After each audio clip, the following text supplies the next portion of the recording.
Cool off, babe. No, hindi ako papayag. Mabilis na tutol ni Cyrus sa gusto ni Hailey. Gusto ko ng peace of mind, babe. Dahil hindi ko alam kung mahal nga ba talaga kita. Nagsasawa na ako na palaging ganito. Gusto kong hanapin ang kaligayahan ko. And without me? Yes. Mabilis na sagot ni Hailey. Damn, bakit? Ano bang hindi mo nakita sa akin na nakita mo sa iba? Tanong niya sa dalaga. Wala, Sai. Gusto ko lang ng tahimik. Yung walang nangungulit. Walang palaging tumatawag kung nasan ba ako.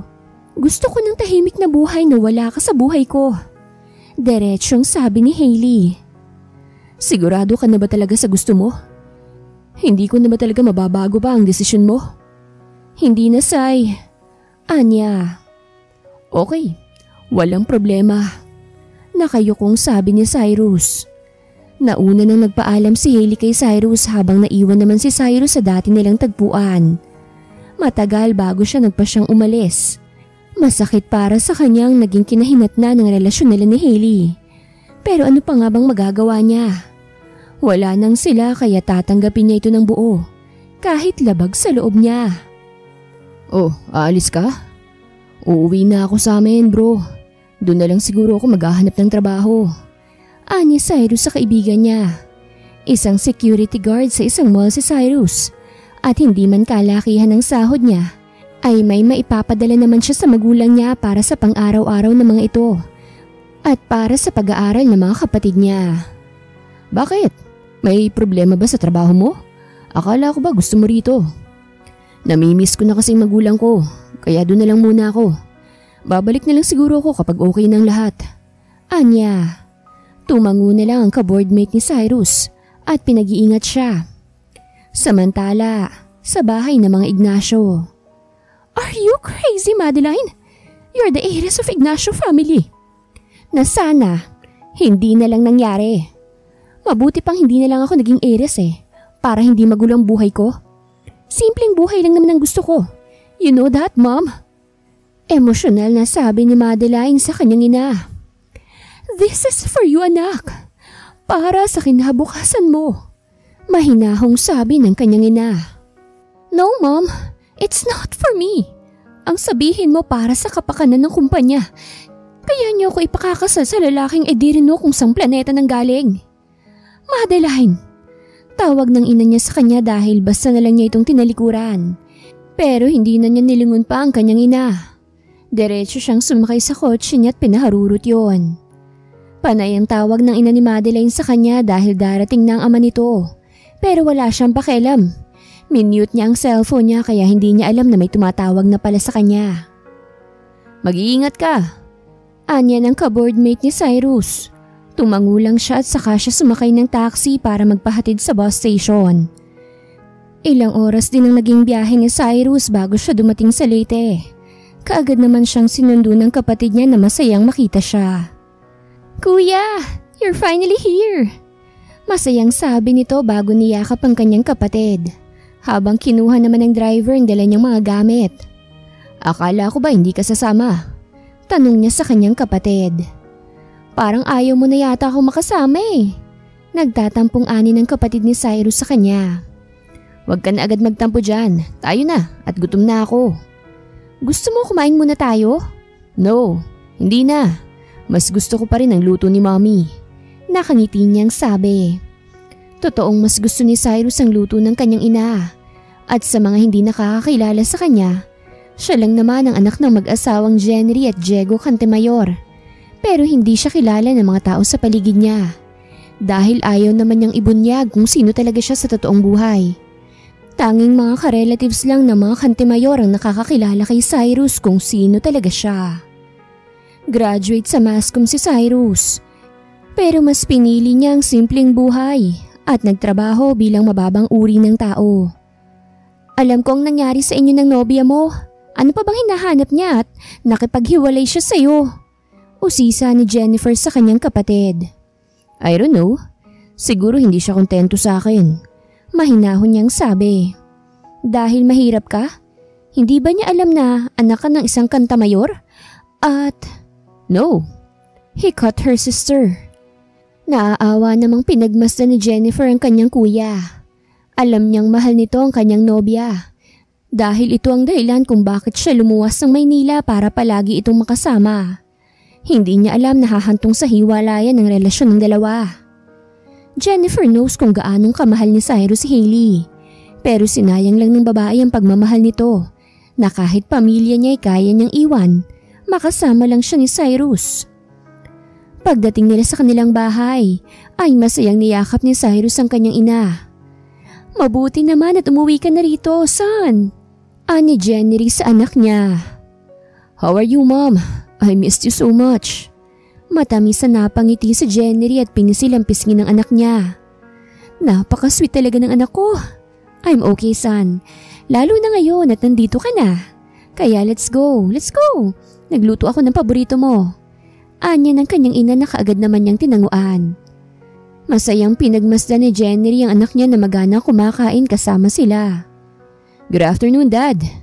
Sabay na napalingon si Jenny at Cyrus sa kanilang padre di pamilya. Mabuti naman at hindi pa ako huli. Nakangiting sabi ni Diego sa mag-ina niyang kumakain. Tumayo naman si Cyrus at nakipagbeso sa kanyang ama. Maupo ka na, Han. Ani Jenny sa asawa niya. Kaagad namang umupo ang Ginoo sa tabi ng kanyang asawa at sinabayan ng mga ito.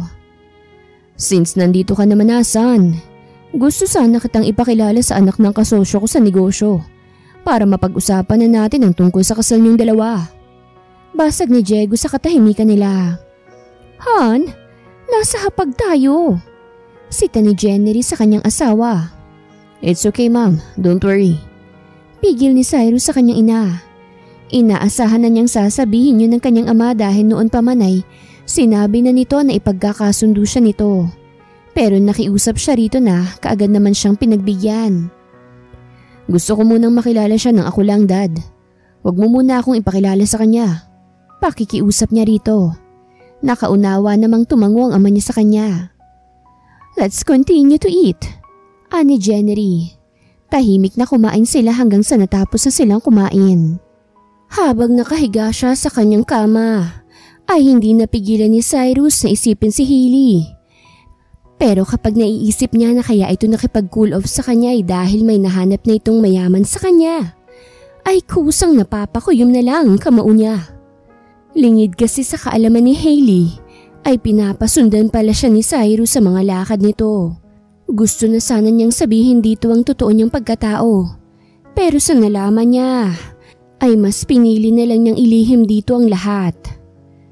Ilang araw nang nagdaan, wala nang balita si Cyrus kay Hailey dahil lahat ng may kaugnayan sa dalaga ay itinapon na niya para wala na siyang maalala dito at pinipilit ang kanyang sarili na mag-move on.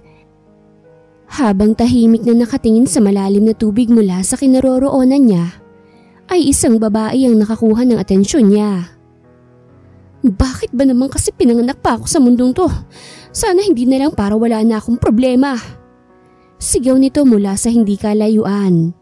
Tahimik na pinagmamasa ni Cyrus ang babae na sa tingin niya ay nakapikit at dinadama ang malamig na hangin na dumadampi sa balat niya. Magagabi na rin kasi kaya hindi siya nito napansin. Nang umalis ang babae sa kinatatayuan nito ay siya namang tayo ni Cyrus at sinunda ng babae. Huminto ang babae sa isang sasakyan. Nang makasakay ito ay saka pa lang din nagpatuloy sa paglakad si Cyrus. Habang nasa kanyang sasakyan ay hindi mapigilan ni Madeline ng maiyak. Masama ang loob niya sa kanyang magulang, pero wala siyang magawa sa gusto ng mga ito. Masyado pa siyang bata para mag-asawa. Nasa 20s pa lang siya pero kailangan na niyang magpakasal sa hindi niya kilala kung sino. Sa halip na dumiretso sa kanilang bahay, ay dumiretso na lang si Madeline sa isang bar. Marami pang napasipol nang makita siya. Hindi lang kasi mayaman si Madeline.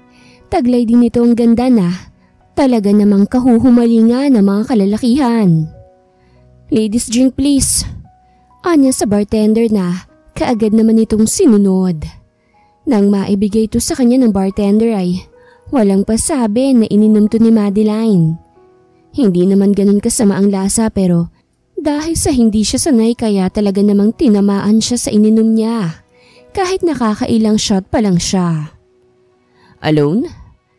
Anya ng lalaki na naglakas loob na lapitan siya. What do you want? Walang lingon niyang tanong sa lalaki. Ang taray mo naman, miss. Gusto lang naman kitang samahan. Nakita ko kasi na mag-isa ka lang. Want more?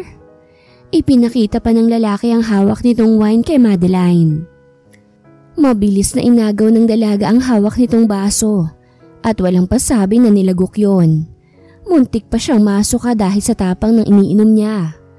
Habang ang lalaki naman ay nakangisi sa naging reaksyon ng dalaga. Anong klaseng wine ba ito? Bakit ang sakit sa lalamunan ng lasa? Wala sa sarili niyang sabi. Pasimple naman na hinipo ng lalaki ang legs ng dalaga. Pero napatigil ang kamay nito nang may humawak sa kamay niya. Don't you touch her. Matigas na ani ng lalaki. Agad namang napaangat ang ulo ng lalaking nang hipo kay Madeline. Sino ka ba? Girlfriend ko siya. Napatigil ang lalaki ng isang suntok ang dumapo sa mukha nito. Say it again. May diing sabi ng lalaki sa isa pang lalaki.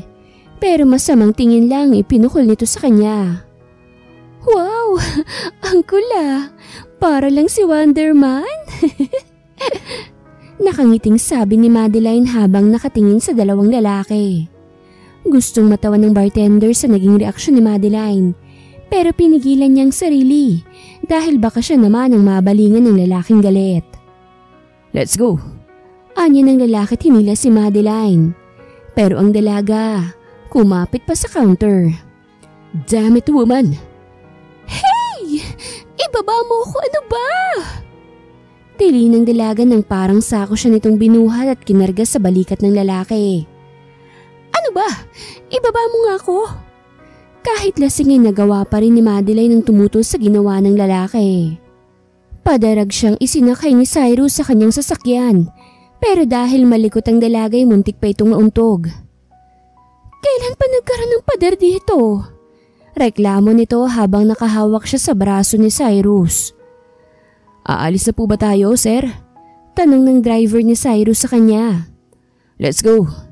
Kaagad na binuhay ng driver ang makina ng sasakyan, habang si Cyrus naman ay panay ang pigil sa kamay ng dalaga na kung saan-saan nalang nagpupunta sa katawan niya. Lasing na talaga si Madeline dahil hindi na nito alam ang ginagawa niya. Sino ka ba talagang lalaki ka, ha? Ang gwapo mo naman. Para kang anghel na bumaba galing sa langit. Sabay singhot nito sa dibdib ni Cyrus. Ang bango! What the heck? Mura kagad ni Cyrus nang sumuka ang dalaga sa mismong dibdib niya. Bahagya namang natawa ang driver kay Cyrus. Gusto mo bang ihinto ko muna ang sasakyan, sir? Anya ng driver niya. Wag na, dumiretso ka na lang na makauwi na tayo kagad. Okay po, sir. Nang makarating sa bahay ng mga Ignacio, ay ang driver lang ang inutusan ni Cyrus para ipakuha ang dalagang natutulog sa sasakyan. Matapos kasi nitong sumuka kay Cyrus, ay kaagad na siyang nakatulog. I can't believe this, ani Cyrus habang nakatingin sa babaeng tulog na tulog. Matapos malaman ni Cyrus kung sinong babaeng ipinagkasundo ng ama sa kanya, ay kaagad niya itong pinaimbestigahan kung saan ito namamalagi at kung anong ginagawa nito at kung anong mga kabulastugan nito sa buhay. Paboritong tanim na bulaklak, pagkain at iba pa'y ipinaalam ni Cyrus. Hindi naman sa ayaw niya sa babae. Gusto lang niyang malaman kung anong tunay nitong kulay. Salamat sa paghatid sa kanya, Mr. Cantamayor. Nahihiyang ani ng ama ni Madeline. Kilala na nito si Cyrus dahil ipinakilala na ito ni Diego sa kanya. Ganon din sa asawa niya. Walang anuman ho. Huwag niyo na lang siyang pabayaan na pumunta kung saan. Baka bukas sa makalawa, mabalitaan niyo na lang na na-rape ng anak niyo at pinatay pa. Makahulugang sabi ni Cyrus sa ama ng dalaga. Thank you sa pag-aalala sa kanya, Mr. Cantamayor. Ako nang bahala sa anak ko. Anya rito bago nagpaalam sa binata. Kinabukasan, pagkagising ni Madeline ay nahilot kagad niya ang ulo niya dahil sa masakit yon. Damn! It hurts! Kaagad na sabi niya pero nang maalala niya kung saan siya kagabi, ay napabalikwas siya ng bangon kahit masakit pa ang ulo niya. Mabuti naman at gising ka na.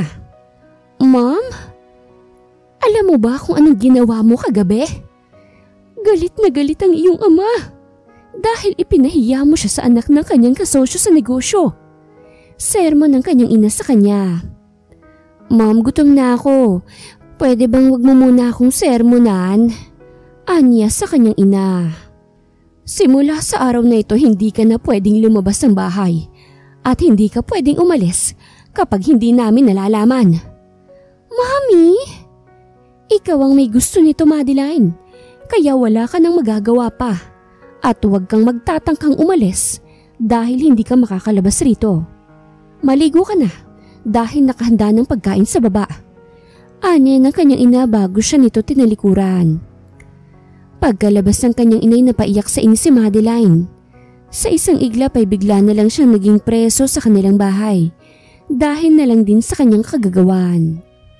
What? Oh my goodness! Sure ka bang bruha ka? Gulat na tanong ng kanyang kaibigan sa kabilang linya.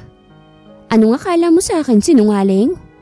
Hey, wala akong sinabi na ganyan. Sama-sama mo talaga. Naninigurado lang ako, okay? Ano? Matutulungan mo ba ako? Anya. Hoy, bruha kang talaga. Anong gusto mo magpakamatay ako para lang malabas ka dyan? Alam mo bang muntik nang madamay ang magulang ko nang unang tinulungan kita? Kaya tiisin mo na lang muna dyan. Ani Lenny. Hindi mo na talaga ako mahal kaya kaganyan. Naiiyak niyang sabi sa kaibigan niya. Pero walang epek kay Lenny ang drama ng kaibigan. Hintayin mo na lang na matapos ang parusa mo nang makalabas ka na riyan. O siya sige na, babay na, mwah! Napabuntong hininga na lang si Madeline nang mawala ng kaibigan niya sa kabilang linya. Matapos kumain ay bumalik agad si Madeline sa kwarto niya. Habang nakaupo ay nag-iisip siya kung papaanong makakalabas doon. Samantala, sa bahay ng mga kantamayor. Are you sure, kuya? Papayag ka na sa gusto ni Mommy at Daddy? Paninigurado ni Jennifer sa kanyang kuya Cyrus. May pagpipilian pa ba ako? Tapos na nila akong pinagbigyan sa gusto ko. At dahil hindi naman nag-work ang gusto ko, sila naman ang pagbibigyan ko. Ani Cyrus sa kapatid niya. Yes! Finally!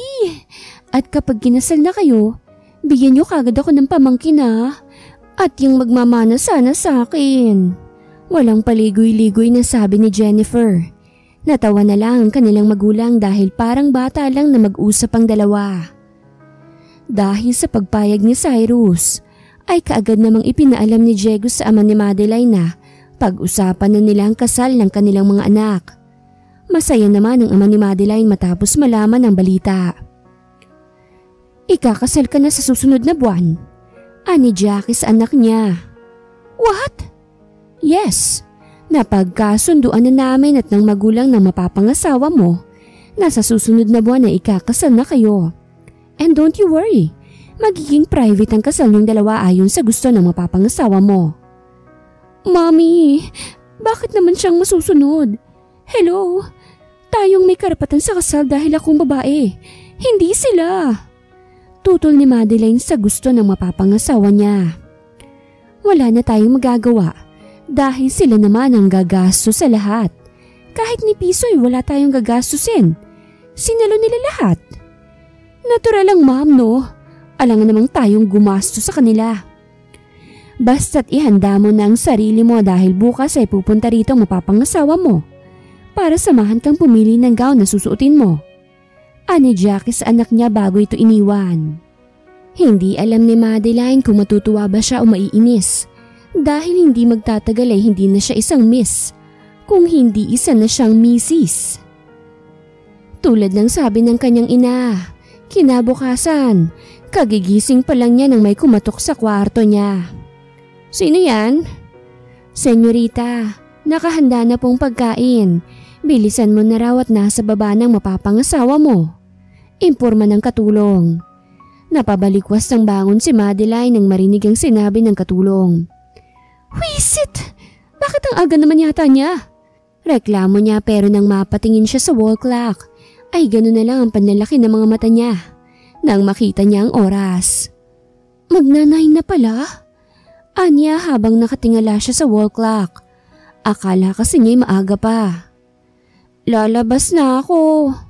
Walang gana niyang sabi. Tinanggap na ni Madeline na hindi na siya makakawala sa gusto ng magulang niya. Kaya't sisimula na lang din niyang tanggapin kung sino man ang mapapangasawa niya. Sana nga lang ay gwapo ito at hindi baduy. Hate niya kasi sa lalaki ang baduy manamit. Matapos niyang maligot magbihis ay kaagad nang lumabas ng kwarto si Madeline. Nagsuot ng hanggang tuhod na dress ng dalaga habang nakatali naman ang kulot at mahaba niyang buhok. Dumiretso na sa kusina si Madeline. Hindi pa man siya nakararating doon ay dinig na niyang tawanan sa kusina. Tuloy ay na-curious siya kung ano ba talagang mukha ng mapapangasawa niya. Mabuti naman at nandito ka na. Maupo ka na. Hindi ka na namin hinintay dahil baka nagugutom na ang ating bisita. Anya ng kanyang ama. Umupo sa upuan si Madeline na hindi tinitignan ng lalaking katabi. Kaagad na siyang nagsandok ng kanin at kumuha ng ulam. At walang pakialam siyang kumain. Sa kakamadali ni Madeline ay muntik pa siyang mabulunan. Here, be careful next time. Ani Cyrus sa dalaga. Kaagad namang nag-init ang pisngi ni Madeline dahil sa hiya. Walang alinlangan niyang kinuhang ibinigay nitong tubig at kaagad na ininom. Gumaan naman ang paghinga niya matapos makainom ng tubig. Nang mag-angat siya ng tingin, ay siya namang tingin ni Cyrus sa kanya. Kaya't nagsalubong ang tingin nilang dalawa. Sandaling natigilan si Madeline habang nakatingin sa lalaking katabi. Hindi siya makapaniwalang isang tunay na anghel ang nasa harapan niya. Sa gwapo ni Cyrus ay walang babaeng hindi mabibighani dito. Tikim ng kanyang amang nagpabalik sa kanya sa wisyo. Nahihiyang nagbaba siya ng tingin dahil hindi niya kayang salubungin ang tingin ng kanyang ama. Unang pagkakataon kasi nang na-attract siya sa isang lalaki at kay Cyrus lang yun nangyari. Matapos kumain ay kaagad nang nagpaalam si Madeline sa kanyang ina. Pipili lang naman sila ng damit nila pero bakit kailangan pa siyang isama? Ikaw ang pipili sa susuotin mong damit kaya kita isinama. Kaagad na sabi ni Cyrus na parang nababasa ang iniisip ni Madeline. Nagtaka naman ang dalaga kung bakit alam ni Cyrus ang iniisip niya. Pagdating nila sa butik, ay kaagad na pumili ng damit si Madeline. Mahilig sa fashion ng dalaga, kaya't alam niya kung anong damit na babagay sa kanya.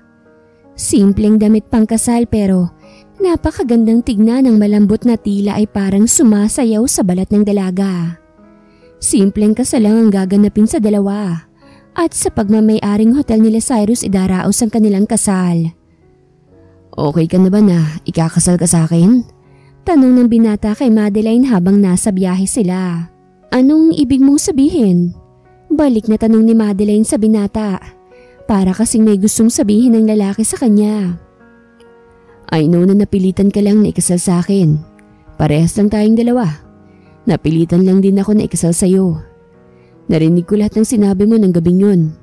Kung natatandaan mo pa doon sa bridge, sumisigaw ka dahil hindi mo gustong ikasal sa taong hindi mo kilala. Ngayong nandito na ako.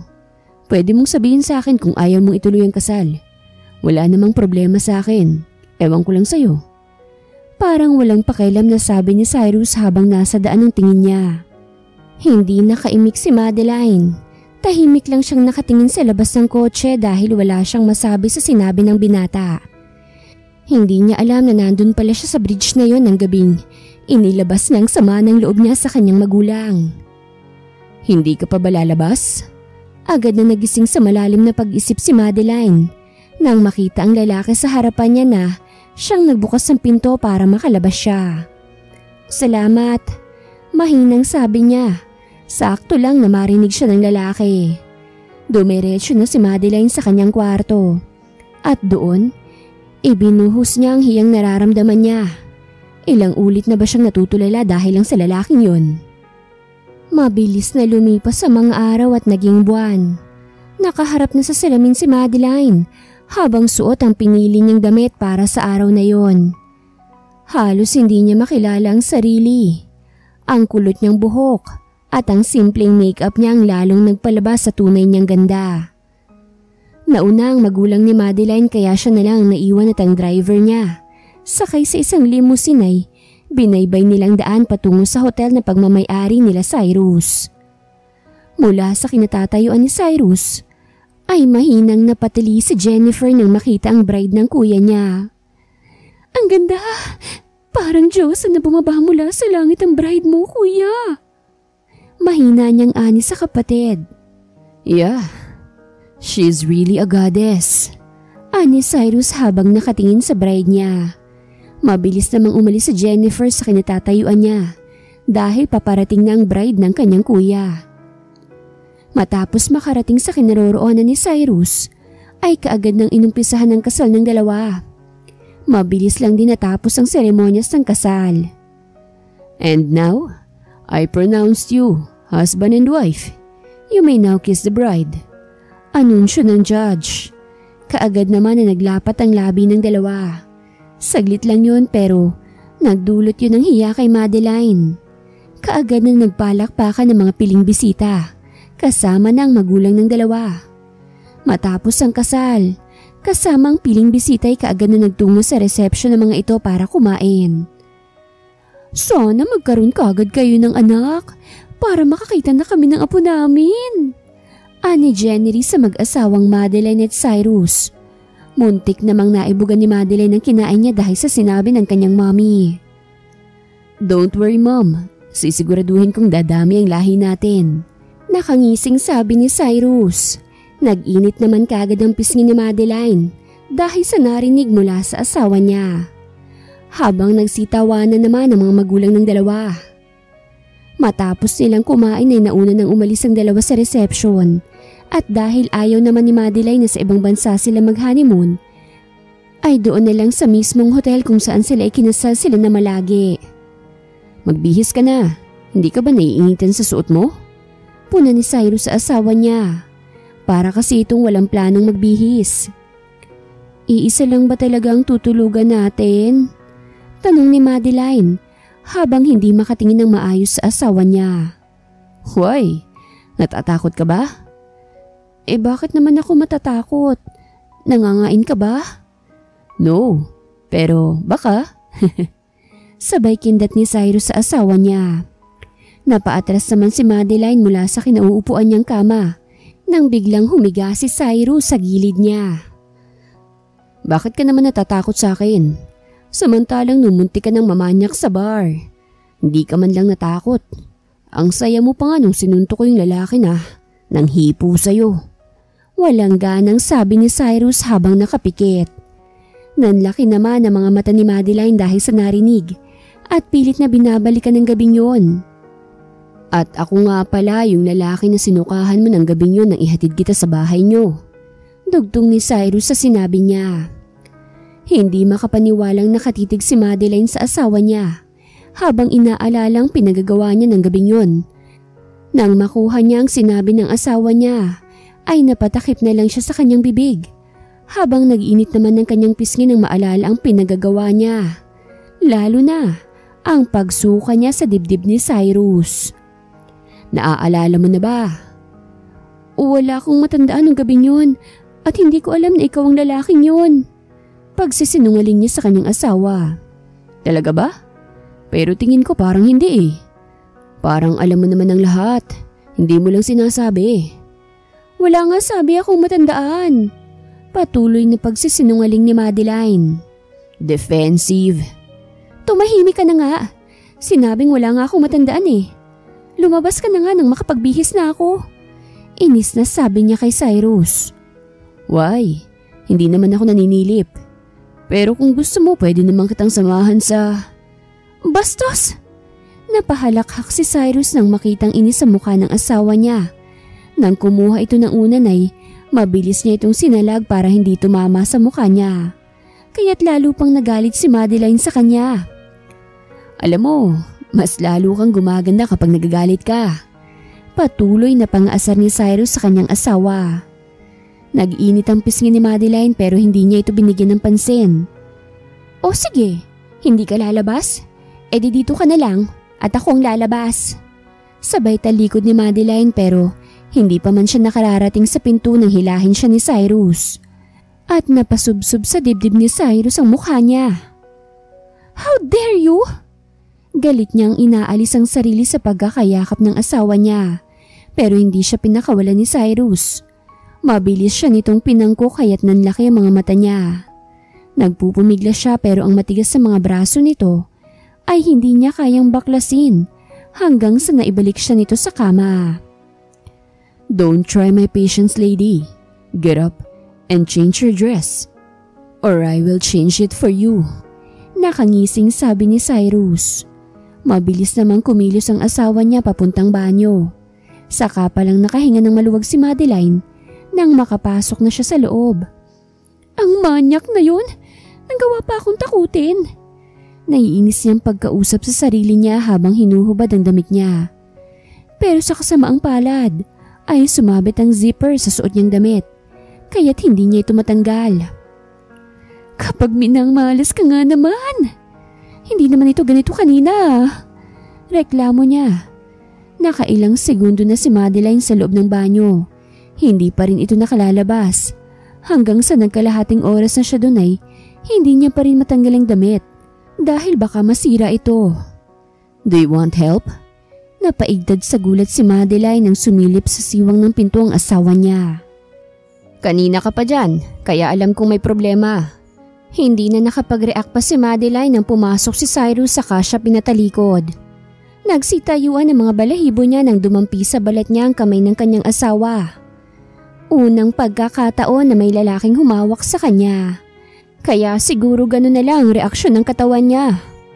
Done! Mabilis na tumalikod si Cyrus nang maibaba ang zipper ng damit ni Madeline. Bigla kasing nag-iba ang pakiramdam niya nang mahawakan ang balat ng kanyang asawa. Nang makarating siya sa kama, ay ramdam niya na parang nasasakal ang kanyang junjun sa baba. Puisit! Hindi mapigilang mura ni Cyrus. Ngayon lang siya naging ganun sa isang babae na kahit noon pa sila ni Hailey ay hindi niya maramdaman ng ganun. Kahit ito na mismo ang kusang umaakit sa kanya. Kaya rin siguro siya iniwan ni Hailey dahil hindi niya maibigay rito ang bagay na gusto nito. Matapos makalabas si Madeline sa banyo, ay nakasuot lang siya ng roba habang naglakad itong papunta sa kama. Maligo ka na rin kung gusto mo, tapos na ako. Mahinang ani Madeline kay Cyrus. Ang mabangong halimuyak na nanggagaling sa asawa niyang nagpatindi sa nararamdaman ni Cyrus. Hindi niya mapigilang tignan ang asawang nakaupo sa kama. Nakatalikod ito sa kanya at parang walang ibang tao na kasama dahil abala ito sa ginagawa niya. May ginawa akong kondisyon para sa ating dalawa. Mag-asawa lang tayo kapag nasa harap ng magulang natin. Pero pag hindi, okay lang kahit na anong gawin mo. Bawal ka ring tumabi sa akin matulog, kaya dun ka sa sofa matutulog at dito ako sa kama. Bawal mo rin akong hawakan at bawal mo akong tawagin ng kahit na ano maliban lang sa Madeline. Hindi alam ni Madeline kung saan nga ba niya nakuhang lakas ng loob para sabihin yun kay Cyrus. I will call you sa kahit na anong gusto kong pangalan at hindi mo ako pwedeng diktahan sa gusto kong gawin. Lalo na sa'yo dahil asawa kita. At nangako pa ako kila mami na gagawa tayo ng maraming anak at… Enough! Hindi mo pwedeng gawin yan! Kaagad na putol ni Madeline kay Cyrus. Oh really? Paano kung gagawin ko, ha? Biglang napaatras ang asawa niya dahil sa biglaang pagbangon ni Cyrus. Unti-unti itong lumapit sa kanya kaya panay ang atras niya. Hanggang sa muntik na siyang mahulog sa kama. Mabuti na lang at mabilis siyang nahila ni Cyrus. Kaya wala sa sariling napayakap siya rito. Mas lalo pang nag-ibang pakiramdam ni Cyrus nang maamoy niya ang mabangong buhok ng asawa niya. Kaya hindi niya napigilan na idampi ang labi niya sa buhok nito. Hindi naman nakagalaw si Madeline dahil sa ginawa niya. Nang ilayo siya ni Cyrus sa katawan niya, ay namumungay ang mga mata nito na nakatingin sa kanya. Anong ginagawa mo? Natatarantang sabi ni Madeline. Nang unti-unting ilapit ni Cyrus ang mukha niya sa kanyang asawa. Napapikit na lang si Madeline habang hinihintay ang gagawin ni Cyrus. Isang matamis na ngiti naman ang sumilay sa labi niya bago idampi ang labi niya sa noo ng kanyang asawa. Magbihis ka na ng damit. Baka hindi na ako makapagpigil at may magawa na ako sa'yo. Mahina niyang sabi rito bago niya ito tinalikuran. Damn it! Mahinang mura ni Cyrus habang nagsasarili sa loob ng banyo. Kasabay ng lagaslas ng malamig na tubig ang mahinang ungol niya habang minamanyak sa isipan niya ang kanyang asawa. At matapos makaraos ay saka pa lang siya tuluyang naligo. Ilang araw pang lumipas dahil sa honeymoon umano ng dalawa ay hindi nakapasok sa opisina si Cyrus. Kaya't pumunta na lang sila sa kung saan na gusto nilang puntahan at iyon ang naging honeymoon nila. Gutom ka na? Nakaluto na ako. Ani Cyrus sa kanyang asawa. Sa ilang araw na magkasama silang palagi ay unti-unti nang napapalapit ang loob niya kay Madeline. Sino ba naman kasi ang hindi magkakagusto sa isang Madeline Ignacio? Sa pagiging simple nito at mabait ay malabong hindi siya dito magkakagusto. Sandali lang, tatapusin ko lang to. Ani Madeline habang nakaharap sa kanyang laptop. Gusto mo bang tulungan na kita? Hindi, malapit naman na itong matapos. Habang hindi niya tinitignan ng asawa niya sa likod, ay naiinip na si Cyrus sa kakahintay sa asawa niya.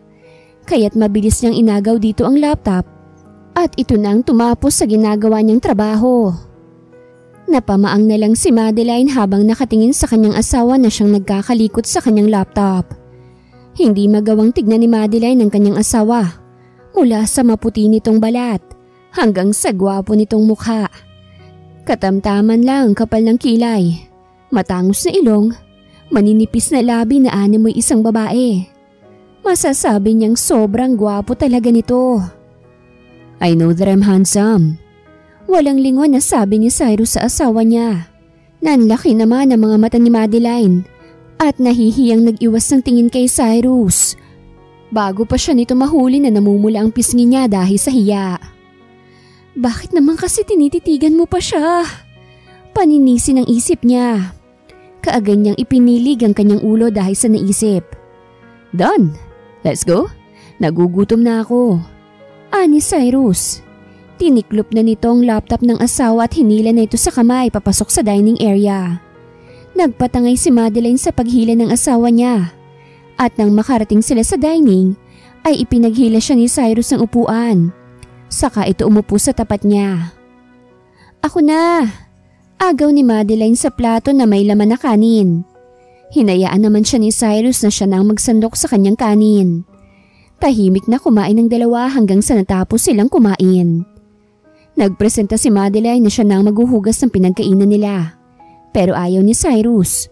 Kaya't ang ending, siya nang nakaupo habang si Cyrus naman ang naghuhugas. Para siyang isang prinsesa na nakaupo lang habang pinagsisilbihan siya ng kanyang prinsipe. Matulin pang lumipas sa mga araw hanggang sa hindi na malaya ni Madeline na ang paghangang nararamdaman niya sa kanyang asawa ay naging pagmamahal na. Pagmamahal na ikinahiya niyang aminin dahil takot siya na baka masaktan lang siya. Ni minsan ay hindi pa nagmahal si Madeline kaya't hanggat maaari ay ayaw niya na munang magmahal. Pero sa asawa niya ay hindi niya talaga naiwasang mahalin to. Lalo pat sobrang maalaga to sa kanya. Takot siyang aminin dito ang nararamdaman niya dahil baka masaktan lang siya sa huli. Are you okay? Napaigtad naman si Madeline nang pumalibot sa bewang niya ang dalawang braso ng kanyang asawa. Habang nakahilig naman sa kanyang balikat ang ulo ng lalaki. Sanay na siya na palaging ginagawa yun ni Cyrus sa kanya. Pero hindi niya maiwasan ng mahiya pa rin dito. Okay lang ako. May iniisip lang. Anya. Ano ba yun? Baka may maitulong ako sa'yo. Sabay singhot nito sa buhok niya.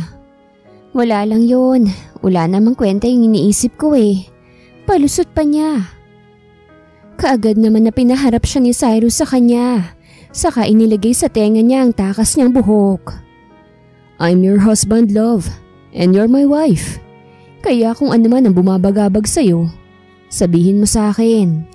Ani Cyrus at pilit na hinuhuli ang tingin niya. Pero malikot ang mga mata ni Madeline. Kaya't hinawakan ni Cyrus ang mukha ng asawa niya. Dahilan para magsalubong ang tingin nilang dalawa. Parang nag-uusap ang mga mata nila hanggang sa hindi na malaya ni Madeline na naglapat na pala ang labi nilang dalawa. Kusang iniyakap ni Madeline ang dalawang kamay sa leeg ni Cyrus, habang si Cyrus naman ay kinabig ang bewang ng kanyang asawa. Isinandal niya ito sa gilid ng pinto sa may terrace. Hinayaan lang ni Madeline na maglakbay ang kamay ni Cyrus sa katawan niya, hanggang sa matunto nito ang dalawa niyang papaya. Bumaba sa leeg niya ang halik ni Cyrus.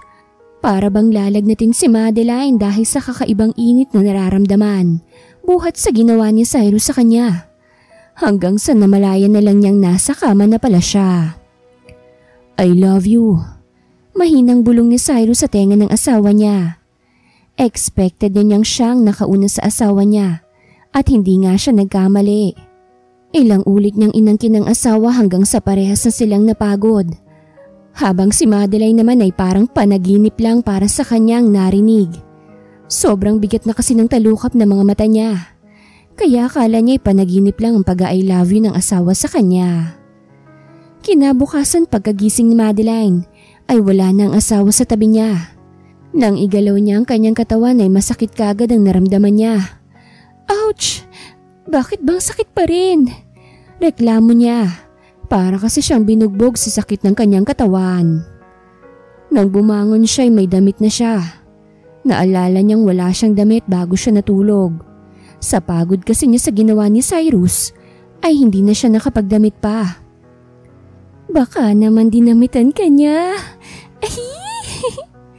Tili ng kabilang bahagi ng isip niya, kaya't napangiti na lang siya. Hindi pa man lumalapat sa tayos ang paa niya ay bumukas ng pinto ng kanilang kwarto at pumasok dun si Cyrus na may dalang tray. Tama lang ang gising mo't nakaluto na ako ng breakfast natin. Ani Cyrus, kaagad namang nag-iwas ang tingin si Madeline sa asawa niya nang maalalang ito ang nagbihis sa kanya. Baka kasi lamigin ka kaya sinuotan kita ng damit. Don't be shy, asawa mo ko at nakita ko na lahat sa'yo. Kaya't huwag ka nang mahiya. Anya sa kanyang asawa. Kahit ganun ang sinabi ni Cyrus ay nahihiya pa rin si Madeline sa kanya. Gusto mo bang maligo muna? Marahang tumango si Madeline. Pero ang hindi niya inaasahan ang ginawa nito. Para kasi siyang bata na basta nalang kinarga ni Cyrus at dinala sa banyo. Teka, anong ginagawa mo? Pigil ni Madeline sa kamay ng asawa niya. Papaliguan kita para mas mabilis kang matapos. Nakangising sabi ng lalaki. What? No! Lumabas ka na! Tutol kagad ni Madeline sa sinabi ni Cyrus. No, as I said, ako magpapaligo sa'yo. Kaya huwag ka nang malikot. Utos ni Cyrus. Sa kanya pinaliguan ng asawa niya. Kahit malamig ang tubig na lumapat sa kanyang katawan ay ramdam pa rin ni Madeline ang pag-init ng kanyang pisngi dahil sa hiya. Hindi niya lubos maisip na ang isang Cyrus Cantemayor ay may tinatago palang kaswitan sa katawan. Matapos siyang paliguan ni Cyrus ay ito na rin ang nagbihis sa kanya. Sobra-sobra ng hiyang nararamdaman ni Madeline dahil para bang baliwala lang kay Cyrus ang lahat na para bang hindi ito apektado sa kanya. Mabilis na lumipas sa mga araw at naging mga buwan. Nakabalik na si Cyrus bilang CEO ng kanyang kumpanya. Ma'am, may naghahanap po sa inyo sa labas. Balita ng assistant ni Madeline sa kanya. Sino daw? Sagot niya habang nasa ginagawa niyang design ng kanyang tingin. Cyrus daw po ma'am. Agad na paangat ng ulo si Madeline nang marinig ang pangalan ng asawa niya.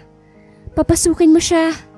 Utos niya sa kanyang assistant na kaagad namang ginawa ng babae.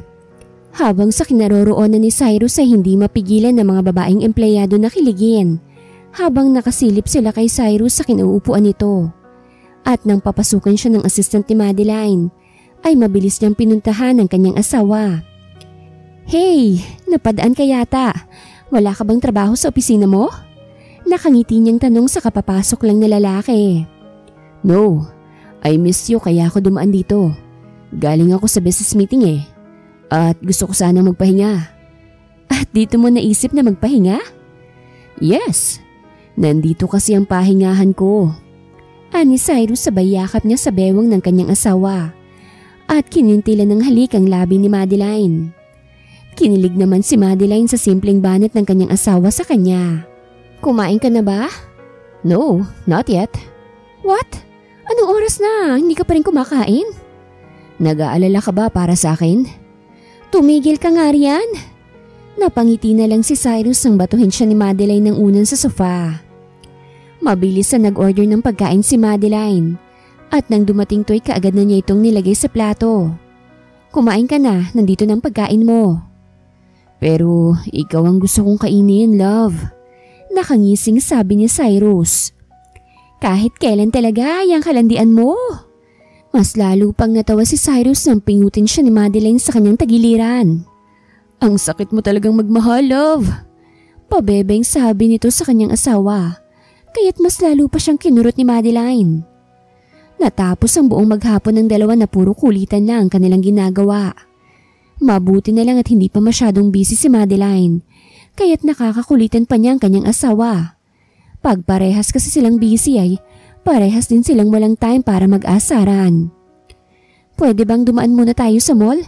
Bibili lang ako ng konting meat at gulay. Wala na kasi tayong stock sa ref. Ani Madeline. Sure, love. Nakangiting ani Cyrus. Nasanay na si Madeline na yun ang tawag ni Cyrus sa kanya. Kaya't hinahayaan na niya ito dahil gusto rin naman niya ang itinatawag nito sa kanya. Pagdating nila sa mall ay dumiretso na sa meat section si Madeline habang si Cyrus naman ang namili sa mga gulay. Say? Napalingon si Cyrus at tumawag sa kanya. Malaki ang ngiti na humakbang si Hailey papalapit kay Cyrus. Sa bilis ng kilos nito ay hindi na nakailag pa si Cyrus nang diretso siyang yakapin ni Hailey. Nang hindi gumanti si Cyrus sa pagyakap sa kanya ay dahan-dahang kumalas si Hailey sa pagkakayakap sa lalaki. Sorry, masaya lang akong nakita kita. Nahihiyang hingi ng tawad niya kay Cyrus. What are you doing here? Nagtanong-tanong ako dun sa mga ka-boardmate mo noon at sinabi niya na dito ka raw umuwi. Kamusta ka na? Ang laki na ng pinagbago mo ah. Nakangiting ani Hailey kay Cyrus. Yeah, since you left me. Seryoso nitong sabi. Hindi naman agad nakasagot ang dalaga. Iba na ang Cyrus na nakita niya ngayon sa Cyrus na nakilala niya noon. I'm sorry kung nagawa ko man yun sa'yo. Pero pinagsisisihan ko na yun, Sai. Kaya ako nandito dahil gusto kong magbalikan tayo. Magsisimula tayong muli. I promise na babawi ako sa'yo, Sai. Nakikiusap na ani ni Hailey. Love, tapos ka nang pumili? Parehong napalingon si Cyrus at Hailey sa babaeng nagsalita. Yeah, you done?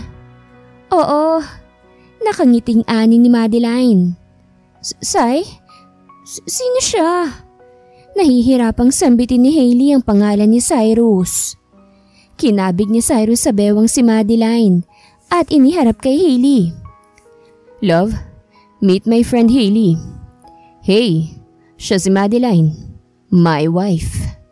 Pakikilala ni Cyrus sa asawa niya kay Hailey. Bumalatay sa mukha ni Hailey ang sakit. Halos hindi niya malunok ang sarili niyang laway dahil sa nalaman. Hi Hailey, nice to meet you. Nakangiting nakipagkamay si Madeline kay Hailey. Kahit ayaw niyang tanggapin ay napilitan si Hailey na makipagkamay sa babae. Love, bakit hindi mo siya yayain kumain muna? Ani Madeline kay Cyrus. No, I mean wag na. Busog pa naman ako eh. Sa susunod na lang. Kaagad na tanggi ni Hailey. Ayaw niyang mas maramdaman pa ang sakit habang kasama ang dalawa. Kaagad na nagpaalam si Hailey kila Cyrus. Habang ang mag-asawa naman ay tinapos ng pamimili. At nang matapos ay umuwi na rin sila. Mula sa hindi kalayuan ay kita ni Hailey ang pagsakay ni Madeline sa sasakyan. Si Cyrus pa mismong nagbukas ng pinto para makapasok ito. Muli ay naramdaman na naman niya ang sakit na alam niyang siya rin ang may kagagawan. Kita niyang ibang-iba na si Cyrus. Parang hindi na itong ordinaryong tao sa tingin niya. Ilang araw pang lumipas. Habang tumatagal ay mas naging agresibo si Hailey na makuhang muli ang loob ni Cyrus. Lalo na nang malaman niya na isa palang anak mayaman ng dati niyang boyfriend. Nagsisisi siya kung bakit pa siya nakipaghiwalay rito. Ang buong akala kasi niya mahirap lang ang lalaki. At sa klase ng trabaho nito ay hindi kakasya sa kanilang kakarampot na sahod ni Cyrus. Dahil may magulang at kapatid pa itong binubuhay. Sai, can we talk please? Tulad ng unay hinintay na ni Hailey ang pagpasok ni Cyrus sa kumpanya. Let me go dahil malilate na ako sa meeting ko. Mahinahong sabi ni Cyrus. Sai, please, kahit saglit lang mag-usap tayo please.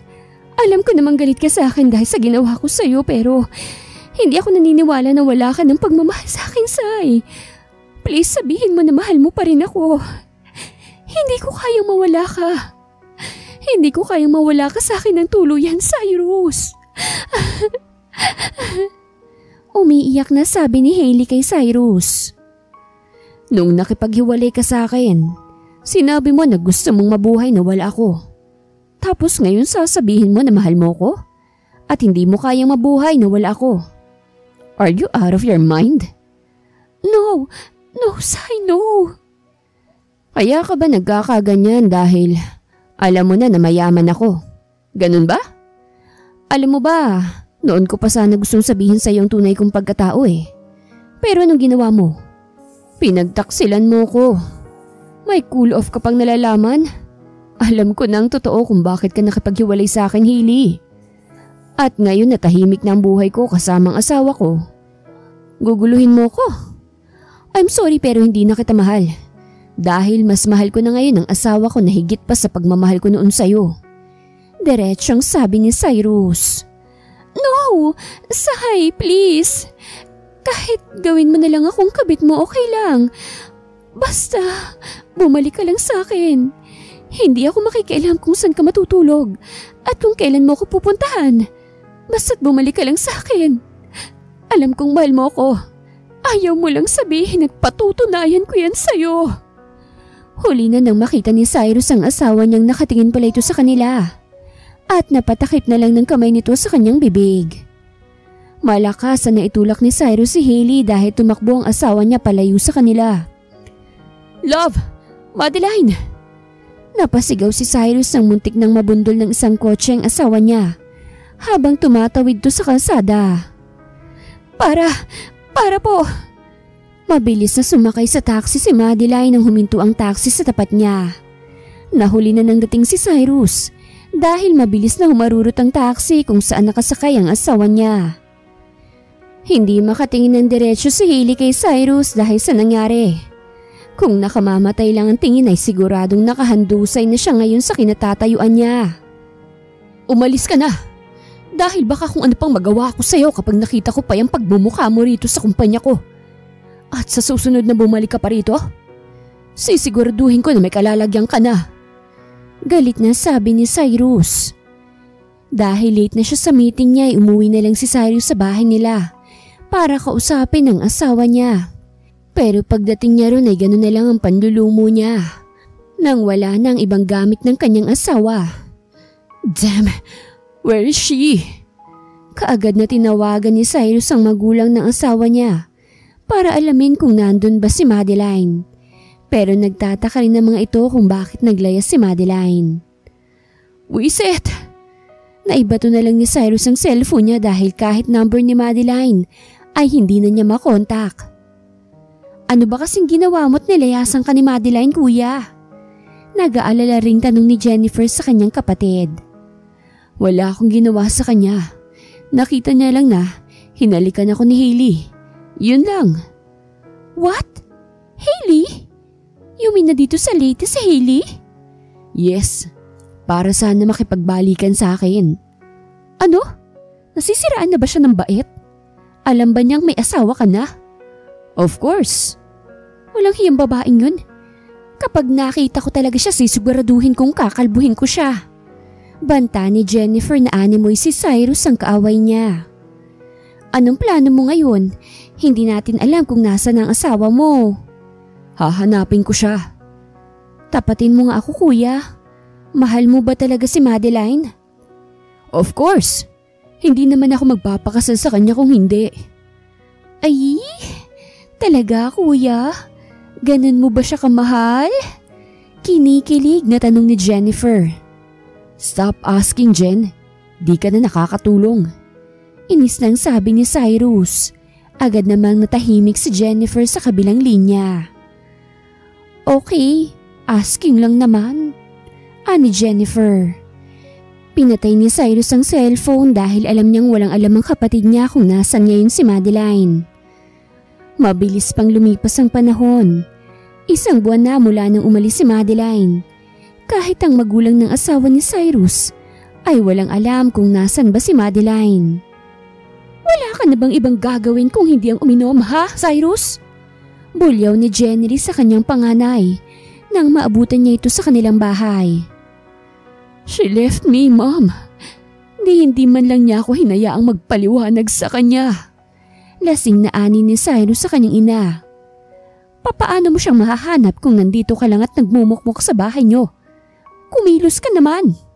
Kung talagang mahal mo siya, huwag mong hayaan na mawala siya sa iyo ng lubusan nang dahil lang sa walang kwentang babaeng yon. Bulyaw ni Jenny. Pati siya'y galit sa sinasabing babae. Hindi pa niya nakikita si Hailey pero kahit siya ay ayaw niya sa babaeng sinasabi ng anak niya. Matulin pang lumipas sa mga araw at naging mga buwan. 3 buwan na mula nang hindi makita ni Cyrus ang asawa niya. Pati mga empleyado niya sa kumpanya ay napapagalitan niya kahit maliit lang ang dahilan. Maaga pa mainit na naman ang ulo mo. Chillax ka lang. Ani Jennifer. Sinamaan naman to ni Cyrus ang tingin pero tumawa lang ang kapatid niya. Ang init talaga ng ulo mo. Baka ma-high blood ka na niyan, ha? What do you want? Seryosong tanong ni Cyrus sa kanyang kapatid. Hulaan mo kung anong dahilan ng pagpunta ko rito. Nakangiting ani Jennifer. Wala ako sa mood makipagbiruan sa'yo, Jennifer. Kaya't sabihin mo na kung anong kailangan mo. Kuya? Get out! Taboy niya sa kanyang kapatid. What? No! Kung papaalisin mo ko ngayon, siguradong hindi mo malalaman kung nasan si Madeline. Agad na pataas ng tingin si Cyrus nang marinig ang pangalan ng asawa niya. What did you say again? Napatayo na si Cyrus habang masamang tingin ang ipinukol sa kanyang kapatid. Oh, bakit parang papatayin mo na ako sa sama ng tingin mo sa akin? Fine. Where is she now? Akala ko ba hindi mo narinig ang sinabi ko? Jennifer, ano ba? Okay. Sasabihin ko sa'yo kung nasan ang asawa mo. Pero wag mong sasabihin na akong nagsabi kung nasan siya. Nag-aalangang sabi ni Jennifer. What? You mean matagal mo nang alam kung nasan ang asawa ko? Seryosong tanong ni Cyrus. Napapisain si Jennifer sa kuya Cyrus niya, habang madilim naman ang mukha ng lalaki na nakatingin sa kanyang kapatid. Sorry na, kuya. Nakiusap kasi siya na wag sabihin kung nasan siya eh. Pero kasi naawa na ako sa'yo at sa kanya. Kaya pinuntahan na kita rito. Anong ibig mong sabihin na naawa ka sa kanya? May nangyari ba sa kanya na hindi maganda? Nag-aalalang tanong ni Cyrus kay Jennifer. Kuya, relax lang, okay? Okay lang siya. Ibibigay ko na sa yung address niya at puntahan mo kagad siya. Dahil ngayon kanya mas kailangan. Makahulog ang ani ni Jennifer sa kuya niya. Matapos makuha ni Cyrus ang address kung nasan ang asawa niya, ay kaagad na ipinakansela niya lahat ng schedules niya sa araw na yon. Walang sinayang na oras si Cyrus. Sabik na siyang makita ang asawa niya kaya kaagad niya itong pinuntahan. Sa isang hindi kalakihang bahay huminto si Cyrus.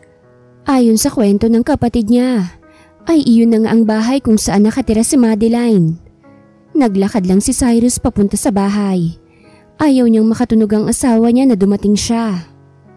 Malinis ang buong paligid ng bahay. Puno rin ng mga bulaklak ang bawat paligid nito. At halatang inaalagaan to ng mabuti dahil sa nagagandahang mga bulaklak sa paligid. Nang libutin niyang likod ay tumambad sa kanyang hindi kalakihang swimming pool. Sa dulo naman nun ay ang babaeng nakaupo sa isang upuan habang nakaharap sa papalubog ng araw. Ang mahaba at kulot nitong buhok ay sumasayaw sa likod nito habang tinatangay ng hangin. "Wife?" Mahinang tawag ni Cyrus nang makalapit siya sa nakatalikod na babae. Nang humarap sa kanyang babae, ay kusang tumulo ang luha ni Cyrus. Mabilis niyang niyakap ang asawa niya habang hindi naman nakagalaw si Madeline sa kinauupuan niya. "Paano mo nalaman kung nasan ako?" Malungkot na tanong ni Madeline sa asawa niya. "Matagal na kitang hinahanap. Bakit mo naman yun ginawa? Alam mo ba na halos mabaliw ako sa kakahanap sa'yo?" "Para saan pa? Alam ko ng lahat na ex mong babaeng yun. Kaya naman pala gano'n na lang kumakatitig sa'yo. At hindi ka man lang tumutol nang halikan ka niya. Alam ko naman na wala akong laban sa kanya dahil una mo siyang minahal kesa sa akin." Mahabang litanya ni Madeline. "What? Umalis ka na."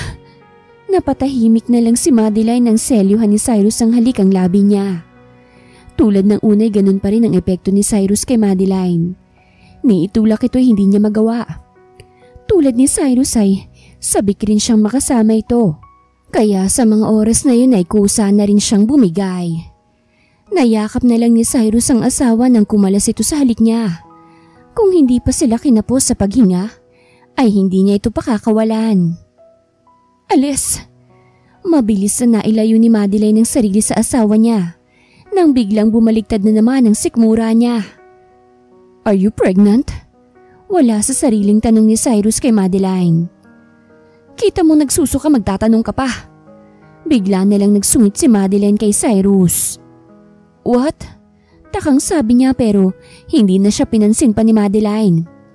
"Hey, hindi mo pa sinasagot ang tanong ko." Habol niya sa kanyang asawa. Pero si Madeline ay patuloy lang na naglakad papasok ng bahay at hindi pinansin ang lalaking nakasunod sa kanya. Kahit hindi kita ng asawa niya, nakangiti si Cyrus habang nakasunod siya rito.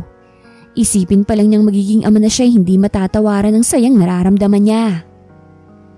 Medyo malayo ang kinaroroonan ni Madeline pero hindi yun hadlang kay Cyrus para makita ang asawa niya. At ngayon ngang nakita na niya ito, ay hindi na niya ito hahayaang mawala pa sa paningin niya. Lalo pat buntis ito sa anak nila. "Gusto ko yung hilaw na pinya. Balatan mo ako." Sabay turo ni Madeline sa pinya na nakalagay sa isang basket. "Hindi ba yan nakakapaso ng dila, love?" Nag-aalalang ani ni Cyrus. "Bakit? Ikaw bang pakakainin ko? Kung ayaw mo idiwag." Mabilis na dinampot ni Madeline ng kutsilyo para sana balatan ng pinya. Pero mabilis tong naagaw ni Cyrus sa kanya. "Ako na, nagtatanong lang naman." Anya, "Ganito pala kapag buntis. Ang sungit." Mahina niyang ani. "May sinasabi ka ba, Cyrus?" Pati pangalan ng lalaki ay parang pinanggigigilan din ni Madeline. "No love, ang sabi ko ang ganda mong buntis." Nakangiti niyang anya, pero sinamaan lang siya ni Madeline ng tingin.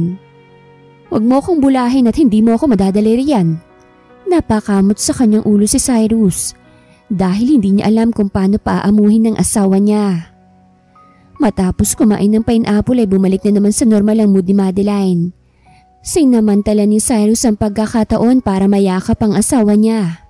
Saka pa niya ikinuwento dito ang lahat tungkol kay Hailey. "Nakikinig ka pa ba, love?" Nakailang tanong pa si Cyrus nang wala siyang nakuhang sagot sa asawa niya. Sinilip niya ito. Napangiti na lang siya nang makitang tulog na pala ang asawa niya. Marahan niyang binuhat ang kanyang asawa at pinahiga sa malapad na sofa. May foam naman dun sa baba nun, kaya't hindi siya mag-aalala na baka mahulog ito. Matapos iayos ang asawa niya ay naghanap na siya ng maluluto niya sa hapunan. Maggagabi na kasi kaya't nagluto na siya. Matapos niyang magluto ay kinuha niya muna ang kanyang sasakyan kung saan niya ito iniwan at dinala sa tapat ng bahay ni Madeline. May mga kapitbahay naman doon ang asawa niya, pero ang bahay lang nito ang may gate at may garahe. "Love, gising. Kailangan mo nang kumain. Baka gutumin na si baby. Bulong ni Cyrus sa tenga ng asawa niya at panay pa ang halik niya sa noo nito. Nagising naman si Madeline, hindi dahil sa pagising nito sa kanya, kung hindi ang panay nitong halik sa kanyang noo. Ang gulo-gulo mo. Kailangan mo nang kumain kaya sige na. Wala namang nagawa si Madeline kung hindi ang bumangon. Ngayon lang kasi may nagluto sa kanya. Kadalasan kasi pag nagising siya noodles lang kinakain niya. Isang araw lang ay tinagal ng dalawa. Bumalik agad sila sa dating bahay nila. Habang masaya naman ng magulang ni Madeline at Cyrus na natagpuan na siya ng asawa niya. At lalo pa silang masaya nang malaman na buntis na si Madeline na matagal na nilang pinapangarap. Kuyang sakit nun Reklamo ng dalaga nang batukan siya ni Cyrus. Alam pala ni Jennifer simula pa lang kung nasan si Madeline. Dahil siya palang unang nilapitan ng babae. At dahil sa awa niya rito at galit sa kapatid niya, ay tinulungan niya itong makalayo sa kuya niya. Pero nang malaman niyang buntis si Madeline ay hindi na siya nakapagtimpi pa na hindi sabihin sa kuya niya kung nasan ito. Saka pa lang din niya nalaman na walang namagitan pa kay Hailey at Cyrus. Siya rin kasi ang humarang sa inutusan ng kuya niya para hanapin si Madeline. Kaya pala palagi kang umaalis, sabi ni Mami. Dahil sa kanya ka pala pumupunta Love, wag mo na siyang pagalitan dahil sinusunod niya lang ang pakiusap ko sa kanya. Ani Madeline sa asawa niya. Ang akala niya kasi pinagtaksilan siya ng asawa niya, kaya niya yun ginawa. Mabuti na lang at hindi pumatol pa si Cyrus sa ex nito. Masayang nagsamang dalawa habang hinihintay ang paglabas ng anak nila. Habang si Hailey naman ay nabalitaan na lang nilang pumunta na itong abroad. Naawa naman si Cyrus kay Hailey, pero wala na siyang magawa pa dahil may higit na siyang mahal. At iyon ay si Madeline. Alam kong hindi ko na maibabalik pa ang kahapon. Kung maibabalik ko lang ang kahapon hindi na kita papakawalan pa. Dahil mahal na mahal kita, Cyrus. Napabalikwas ng bangon si Cyrus nang mapanaginipan niya si Hailey. Love? Okay ka lang ba? Inaantok na tanong ni Madeline kay Cyrus. Okay lang ako, love. Pasensya na kung nagising kita. Matulog na tayo ulit. Humarap si Madeline sa asawa niya at niyakap to ng mahigpit hanggang sa nakabalik na siya sa pagtulog. Habang si Cyrus naman ay hindi nawala sa isip niya ang kanyang panaginip. Ipinagdadasal na lang niya na makatagpo ng lalaki na mamahalin at aalagaan si Hailey. Wakas!